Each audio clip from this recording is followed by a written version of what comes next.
નમસ્કાર, હું છું એન્કર અર્પિતા પટેલ. આપ જોઈ રહ્યા છો news snap channel. News snap ચેનલમાં દર્શક મિત્રો આપનું હાર્દિક સ્વાગત છે. રેલવેનો ઉપયોગ દારૂની સપ્લાયમાં બેફામ થતા આમ આદમી પાર્ટીનો વિરોધ. ટ્રેનમાં વાપીથી દારૂની હેરાફેરી કરવામાં આવતી હોવાની રજૂઆત અગાઉ પૂર્વ ZRUCC સભ્ય કલ્પેશ બારોટ દ્વારા કરવામાં આવી હતી. GRP અને RPFને અવારનવાર રજૂઆત છતાં દારૂની સપ્લાય બંધ થવાનું નામ લઈ રહી નથી. આ બાબતે કલ્પેશ બારોટ અને તેમના કાર્યકર્તાઓએ સુરત રેલવે સ્ટેશન ખાતે વિરોધ નોંધાવ્યો હતો. પોલીસ દ્વારા કલ્પેશ બારોટની અટકાયત કરી તેમની પોલીસ સ્ટેશન લઈ જવામાં આવ્યા હતા. દારૂબંધીવાળા ગુજરાતમાં બેફામ દારૂની સપ્લાયને લઈને તંત્ર નહીં કામગીરી પર ઉઠ્યા સવાલ.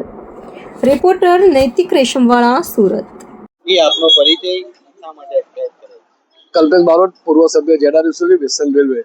છેલ્લા ઘણા સમયથી સુરત રેલવેમાં દારૂની હેરાફેરીનું પ્રમાણ ખૂબ જ વધી રહ્યું હતું. ત્યારે જે કામ RPF અને રેલવે પોલીસે કરવું જોઈએ કામ જનતા દ્વારા કરવામાં આવતું હતું. છેલ્લા 15-20 દિવસમાં ઘણી વખત જનતા દ્વારા રેલવેમાં દારૂ પકડીને પોલીસે સોંપવામાં આવેલો છે. ત્યારે મારા દ્વારા રેલવે મંત્રાલયમાં રેલવેના ઉચ્ચ અધિકારીને વારંવાર રજૂઆત કરવામાં આવી છે કે સુરતમાં જે ટ્રેનો આવે છે એ ટ્રેનોમાં સૌથી વધારે દારૂ વાપી ખાતેથી ચડાવવામાં આવે છે અને જેનું વિતરણ સુરત ખાતે કરવામાં આવે છે. જો આ દારૂનું દૂષણ દૂર કરવામાં નહીં આવશે તો મારા દ્વારા તારીખ 17/5/2026 રોજ Vapi railway station RPF office ખાતે ધરણા કરવામાં આવશે.